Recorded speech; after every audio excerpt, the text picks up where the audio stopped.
দেখুন বন্ধুরা, আমি আম চারটেকে ছাড়িয়ে নিয়েছি। এই যে এইভাবে করে ছাড়িয়ে নিয়েছি। এবার একটা গ্রেটারের সাহায্যে এই আমগুলোকে কুচি কুচি করে নেব। তাহলে চলুন গ্রেটারের সাহায্যে আমটাকে কুচিয়ে নিই। এইভাবে ঠিক আমটাকে কুচিয়ে নিতে হবে। গ্রেটারের সরু মুখটা দিয়ে কোচালে ভালো হবে। আর দেখবেন ভেতরের যে কুশির অংশটা আছে সেটা যেন চলে না আসে, সেইভাবে সাবধানে আমটাকে কোচাতে হবে। দেখুন বন্ধুরা, আমি পুরো চারটে আমকে কুড়ে নিয়েছি। এবার এই মেজারিং কাপটার দ্বারা আমি এখানে মেপে নেব যে কতটা আম আমি দিচ্ছি।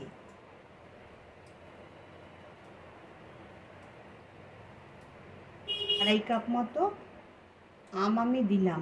যেহেতু আড়াই কাপ মতো আম আমি দিলাম, সেহেতু আমি 5 কাপ মতো জল দেব।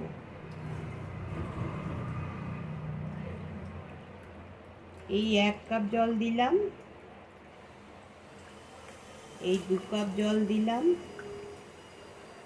এই 3 কাপ দিলাম, এই 4 কাপ দিলাম,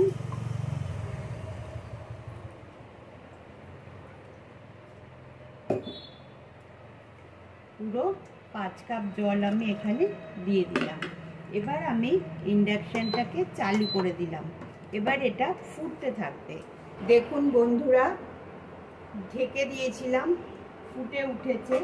সামান্য একটু নুন আমি দিয়ে দেব। যেহেতু এটা জেলি, সেটা তো মিষ্টি হবে, তাই জন্য একটুখানি সামান্য নুন, যেহেতু এটা টক জিনিস তাই জন্য একটুখানি নুন দিলাম। এবার এটা ফুটে যখন আড়াই কাপ জল হবে তখন আমি এটাকে নামাবো।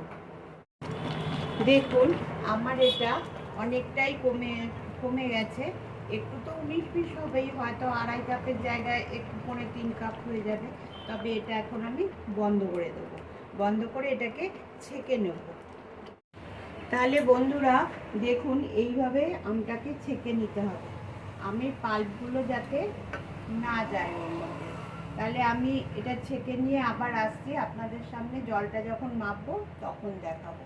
এবার দেখুন বন্ধুরা, এই আমের জলটা পুরো ছাঁকা হয়ে গেছে।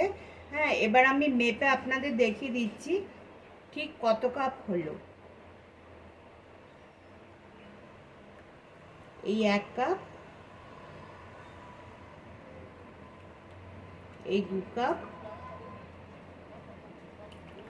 3 কাপ, একটু বেশিই আছে আমার, তাইতে আমি এই মেজারিং কাপেরই 2 কাপ চিনি দিলাম।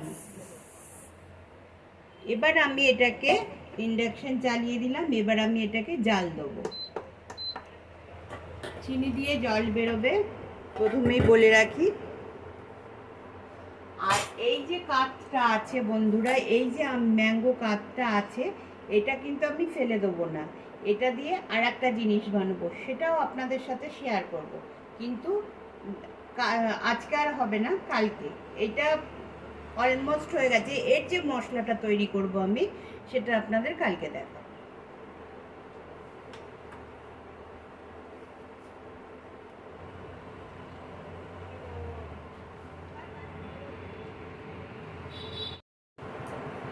সাধারণত বন্ধুরা আমি জ্যাম, জেলি এগুলো যখন বানাই ফুড কালারটা দিই না। আমার বাড়ির জন্য বানিয়েছি সেটায় আমি ফুড কালার দেবো না। এটাও যদিও বাড়িতেই লোক খাবে, বাড়ির লোকেরাই খাবে, কিন্তু আমি ভিডিওর জন্য একটু সামান্য ফুড কালার দিচ্ছি। কিন্তু আপনাদের বলে দিচ্ছি, এটা পুরোপুরি অপশনাল। এই ঠিক 2 ফোঁটা ফুড কালার আমি দিয়ে দিলাম। এটা পুরোপুরি অপশনাল, আপনাদের ইচ্ছা করলে আপনারা দিতেও পারেন, নাও দিতে পারেন। পুরোপুরি অপশনাল আপনাদের কাছে, এটা আমি বলে দিলাম। আর ফুড কালার যখনই দেবেন তখনই দামি ফুড কালার দেবেন। বাজার চলতি যে দোকানে পাওয়া যায় যে সমস্ত গুঁড়ো ফুড কালারগুলো, ওগুলো একদমই দেবেন না। দেখুন বন্ধুরা, এবার এটা ফুটছিল, এটাকে ফুটা বন্ধ বন্ধ করে দিয়েছি আমি ইন্ডাকশানটা। এ দেখুন জমে যাচ্ছে, হাতে ঠান্ডা হলেই জমে যাচ্ছে। হ্যাঁ, এই পর্যায়ে এটাকে বন্ধ করে দিতে হবে এবং তাড়াতাড়ি করে যে পাত্রে ঢালবেন আপনারা সেই গুলোতে ঢেলে নিতে হবে। তাহলে আসছি আমি পাত্রগুলো নিয়ে। তাহলে দেখুন বন্ধুরা, আমি পাত্রগুলো নিয়ে চলে এসেছি। জানি না কটা পাত্র ভরবে এতে, কিন্তু এই পাত্রতে ভরার পরে 6-7 ঘন্টা এইভাবেই রেখে দিতে হবে। একটা ওপর দিয়ে কিছু একটা চাপা দিয়ে রেখে দিতে হবে। পাত্রটা কিন্তু নাড়াচাড়া করা যাবে না, নাড়াচাড়া করলে এটা বসবে না। আমার একটা পাত্রে হচ্ছে হাফ, আর একটা পাত্রে ফুল ভরেছি। তাহলে বন্ধুরা, আজকের রেসিপিটা আপনাদের কেমন লাগলো সেটা জানাবেন। আর একটা কথা, কালকে সকালে আমি দেখাবো আপনাদের কিভাবে এটা জমেছে। এটা এখন এইভাবেই এইরকম অবস্থাতেই আমি রেখে দেবো। তাহলে বন্ধুরা, আজকের মতো বিদায়, আবার আসবো কালকে সকালে। দেখুন বন্ধুরা, বলেছিলাম কালকে সকালে এসে দেখাবো। আমার জেলি কিন্তু অলমোস্ট ডান। দেখুন উপুর করে দিচ্ছি, তবুও জেলিটা পড়ছে না। দুটোরই একই রকম, দুটোই উপুর করে আমি দেখিয়ে দিলাম। এবার আমি একটা পাউরুটিতে মাখিয়ে দেখাবো বলে পাউরুটিটা একটু সেঁকে নিলাম। পাউরুটিটা সেঁকে নিয়ে দেখুন আমি এখান থেকে অল্প করে জেলি তুলে এই যে পাউরুটিতে মাখিয়ে দিচ্ছি।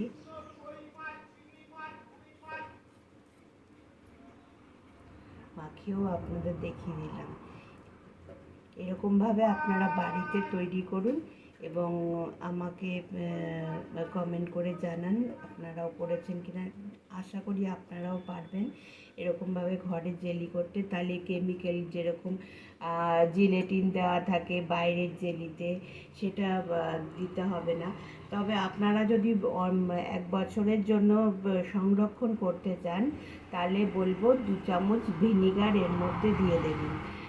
নামানোর আগে 2 চামচ ভিনিগার দিয়ে দেবেন, তাহলে দেখবেন ফ্রিজে অনেক দিন থাকবে। আর এইভাবে জেলিটা তৈরি করুন আর আমাকে জানান, কমেন্ট করুন, শেয়ার করুন। আর আমার চ্যানেলটি যদি ভালো লাগে আপনাদের, তাহলে লাইক, শেয়ার, কমেন্ট এগুলো করুন। আর ফেসবুক থেকে দেখলে ফেসবুকটা ফলো করুন। Thank you. ভালো থাকবেন, সুস্থ থাকবেন এবং হাসি মুখে থাকবেন।